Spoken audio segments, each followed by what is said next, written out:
we know how much you love hand-raising questions.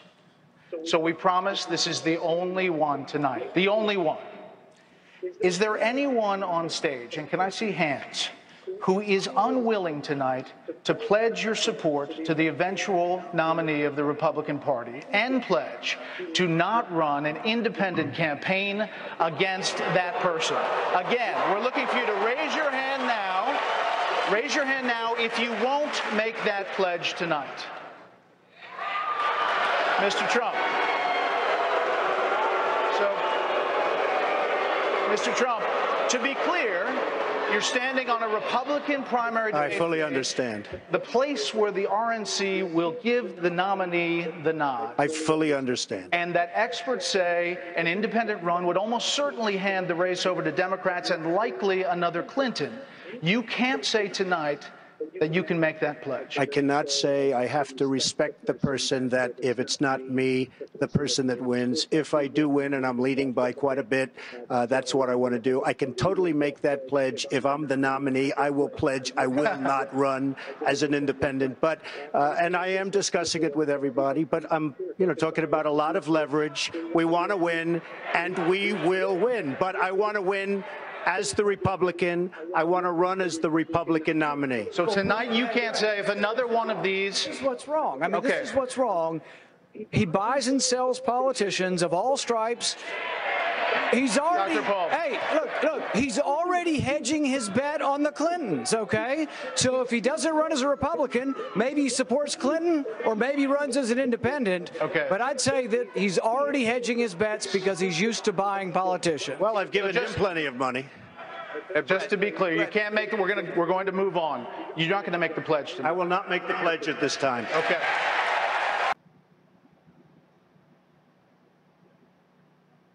Mr. Trump, you've called women you don't like fat pigs, dogs, slobs, and disgusting animals. Only Rosie O'Donnell. Your Twitter account, it was well beyond Rosie O'Donnell. Yes, I'm sure it was. Your Twitter account has several disparaging comments about women's looks. You once told a contestant on Celebrity Apprentice it would be a pretty picture to see her on her knees. You once told a contestant on Celebrity Apprentice it would be a pretty picture to see her on her knees. Does that sound to you like the temperament of a man we should elect as president? And how will you answer the charge from Hillary Clinton, who is likely to be the Democratic nominee, that you are part of the war on women? I think the big problem this country has is being politically correct. I've been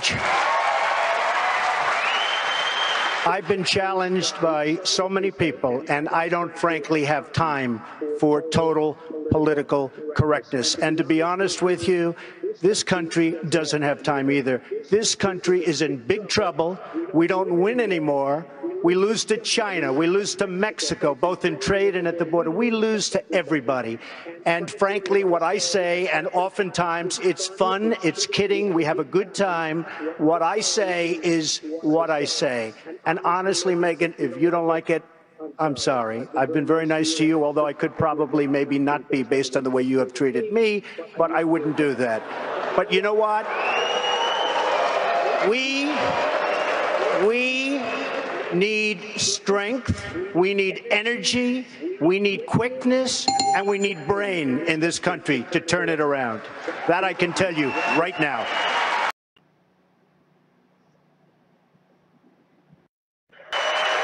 And government is sending criminals, rapists, drug dealers, approvingly. I'd like you're right next to him, tell us evidence that the Mexican government is doing this, but that you evidence that the Mexican government is doing this, but that you have evidence you have refused or declined to share. Why not use this first Republican presidential debate to share your proof with the American people? So, if it weren't for me, you wouldn't even be talking about illegal immigration, Chris. You wouldn't even be talking about it. This was not a subject that was on anybody's mind until I brought it up at my announcement, and I said Mexico is sending. Except the reporters, because they're a very dishonest lot, generally speaking, in the world of politics, they didn't cover my statement the way I said it. The fact is, Since then, many killings, murders, crime, drugs pouring across the border, our money going out and the drugs coming in. And I said, we need to build a wall, and it has to be built quickly. And I don't mind having a big, beautiful door in that wall so that people can come into this country legally. But we need, Jeb, to build a wall. We need to keep illegals out. Mr. Trump, I'll give you 30 seconds. I'll give you 30 seconds to answer my question, which was, what evidence do you have, specific evidence, that the Mexican government is sending criminals across the border? 30 seconds. Border Patrol, I was at the border last week. Border Patrol, people that I deal with, that I talk to, they say this is what's happening because our leaders are stupid, our politicians are stupid, and the Mexican government is much smarter, much sharper, much more cunning, and they send the bad ones over because they don't want to pay for them, they don't want to take care of them. Why should they when the stupid leaders of the United States will do it for them? And that's what's happening, whether you like it or not. Series of questions deals with Obamacare and the role of the federal government. Mr. Trump, Obamacare is one of the things you call a disaster. Complete disaster, yes. Saying it needs to be repealed and replaced. Correct. Now, 15 years ago, you called yourself a liberal on health care. You were for a single-payer system, a Canadian-style system. Why were you for that then, and why aren't you for it now? First of all, I'd like to just go back to in July of 2004, I came out strongly against the war with Iraq because it was going to destabilize the Middle East. And I'm the only one on the stage that knew that and had the vision to say it. And that's exactly what happened. The Middle East became totally destabilized. So I just want to say, as far as single payer, it works in Canada. It works incredibly well in Scotland. It could have worked in a different age, which is the age you're talking about here. What I'd like to see is a private system without the artificial lines around every state. I have a big company with thousands and thousands of employees, and if I'm negotiating in New York or in New Jersey or in California, I have like one bidder. Nobody can bid. You know why? Because the insurance companies are making a fortune because they have control of the politicians, of course, with the exception of the politicians on the stage. But they have total control of the politicians. They're making a fortune. Get rid of the artificial lines, and you will have yourself great plans. And then we have to take care of the people that can't take care of themselves, and I will do that through a different system. Hey, Mr. Trump, hold on one second. Newsflash. I know. Hold on, Senator Paul. Newsflash, the Republican Party's been fighting against a single-payer system for a decade. So I think you're on the wrong side of this if you're still arguing for a single-payer system. I don't think you heard me. You're having a hard time tonight. All right, Newsflash. I know. Hold on, Senator Paul. Newsflash, the Republican Party's been fighting against a single-payer system for a decade. So I think you're on the wrong side of this if you're still arguing for a single-payer system. I don't think you heard me. You're having a hard time tonight. All right, Mr. Trump, it's not just your past support for single-payer health care. You've also supported a host of other liberal policies. You've also donated to several Democratic candidates, Hillary Clinton included, Nancy Pelosi. You explained away those donations, saying you did that to get business-related favors. And you said recently, quote, when you give, they do whatever the hell you want them to do. You better believe it. So what specifically did they do? If I ask them, if I need them, you know, most of the people on this stage I've given to, just so you understand. A lot of money. Not me. Not me. You're welcome to give me a check, Donald, if you'd like. Many of them. Actually, to be clear, That's he right. supported Charlie Crist. Not Mike. Charlie, but I have. Donald, if you end your campaign, I hope you will give to me. Good. Okay. Sounds good. Sounds good to me, Governor. I will tell you that our system is broken.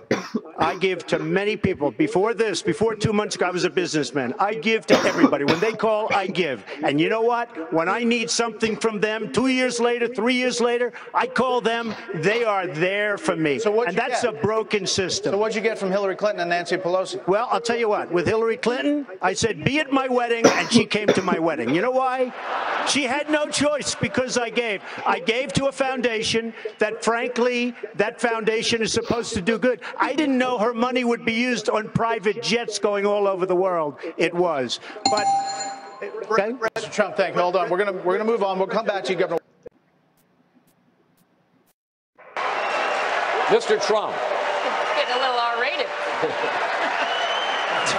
Mr. Trump, you talk a lot about how you are the person on this stage to grow the economy. I want to ask you about your business record. Trump corporations, casinos and hotels have declared bankruptcy 4 times over the last quarter century.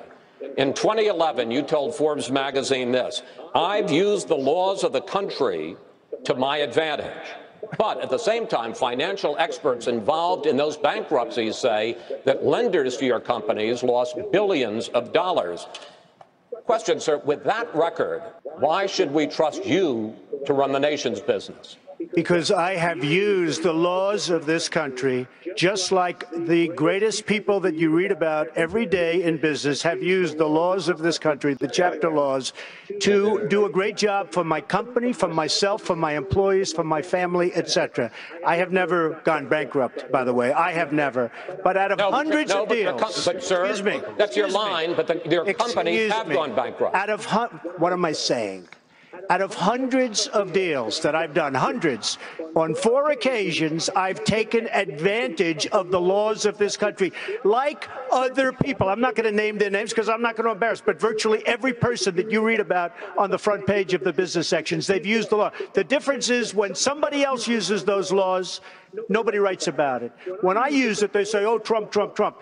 The fact is, I built a net worth of more than $10 billion. I have a great, great company. I employ thousands of people, and I'm very proud of the job I did. Again, Chris, hundreds and hundreds of deals.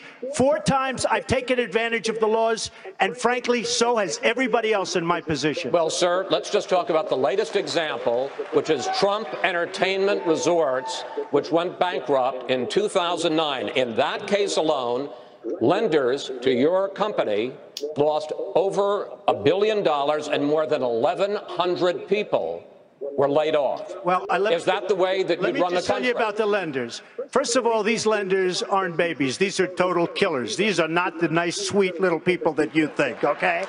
You know, I mean, you're living in a world of the make-believe, Chris. You want to know the truth. And I had the good sense to leave Atlantic City, which, by the way, Caesars just went bankrupt. Every company, Chris can tell you, every company virtually in Atlantic City went bankrupt. Every company. And let me just tell you, I had the good sense, and I've gotten a lot of credit in the financial pages. 7 years ago, I left Atlantic City before it totally cratered, and I made a lot of money in Atlantic City, and I'm very proud of it. I want to tell you that. Very, very proud of it. And by the way, this country right now owes $19 trillion, and they need somebody like me to straighten out that mess.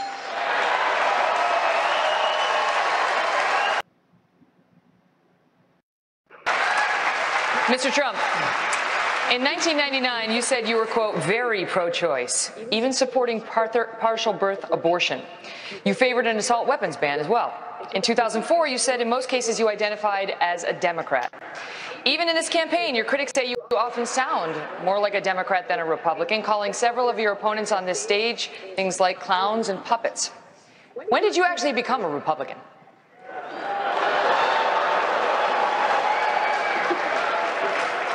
I don't think they like me very much. I'll tell you what, I've evolved on many issues over the years, and you know who else has is Ronald Reagan evolved on many issues. And I am pro-life, and if you look at the question, I was in business, they asked me a question as to pro-life or choice, and I said, if you let it run, that I hate the concept of abortion. I hate the concept of abortion. And then since then, I've very much evolved. And what happened is friends of mine years ago were going to have a child, and it was going to be aborted, and it wasn't aborted. And that child today is a total superstar, a great, great child. And I saw that, and I saw other instances. And I am very, very proud to say that I am pro-life. As far as being a Republican is concerned, I come from a place, New York City, which is virtually I mean, it's almost exclusively Democrat. And I have really started to see some of the negatives. As an example, and I have a lot of liking for this man, but the last number of months of his brother's administration were a catastrophe. And unfortunately, those few months gave us President Obama, and you can't be happy about that. Governor Bush, I want to ask you on the subject of name-calling of your fellow candidates. A story appeared today quoting an anonymous GOP donor who said you called Mr. Trump a clown, a buffoon, something else that cannot be repeated on television. None of which is true. Is it true? No, it's not true. But I have said that Mr. Trump's language is divisive. I want to win. I want one of these people here, or the ones at 5 o'clock, to be the next president of the United States. We're not going to win by doing what Barack Obama and Hillary Clinton do each and every day, dividing the country, creating a grievance kind of environment. We're going to win when we unite people with a hopeful, optimistic message. I have that message because I was a governor of a state that saw people lifted up because we had high sustained economic growth. Our economy grew at double the rate of the nation. We created 1.3 million jobs. We led the nation 7 out of those 8 years. We were only one of 2 states that went to AAA bond rating. I cut taxes $19 billion. If you do that and apply conservative principles the right way, you create an environment where everybody rises up. That's how we're going to win. Campaigning in places to give people hope that their life is better, because too many people are suffering today in America. Mr. Trump, 30 seconds. Well, first of all, Jeb, I am very happy that you denied that, and I appreciate that very much. I mean, he's a true gentleman. He really is. The one thing he did say about, and I mean that, the one thing he did say about me, however, was my tone, and I also understand that. But when you have people that are cutting Christians' heads off, when you have a world at the border and at so many places that it's medieval times, it's almost got to be as bad as it ever was in terms of the violence and the horror. We don't have time for tone. We have to go out and get the job done. About a top Iranian general traveling to Moscow to meet with Russian President Vladimir Putin. His name is General Qasem Soleimani. He's blamed for hundreds of U.S. troops' deaths in Iraq and Afghanistan. His trip to Russia appears to directly violate UN Security Council resolutions to confine him to Iran. So, Mr. Trump, if you were president, how would you respond to this? I would be so different from what you have right now, like the polar opposite. We have a president who doesn't have a clue. I would say he's incompetent, but I don't want to do that because that's not nice. But if you look at the deals we make, whether it's the nuclear deal with 24-hour periods, and by the way, before you get to the 24 hours, you have to go through a system. You look at Sergeant Bergdahl. We get Bergdahl, a traitor, and they get 5 of the big, great killers, leaders that they want. We have people in Washington that don't know what they're doing. Now, I agree. Now, with Iran, we're making a deal. You would say, we want him. We want him. We want our prisoners. We want all these things. We don't get anything. We're giving them $150 billion plus. They are going to be, I'll tell you what, if Iran was a stock, you folks should go out and buy it right now because you'll quadruple. What's happened in Iran is a disgrace, and it's going to lead to destruction in large portions of the world. Closing statement, sir. Our country is in serious trouble.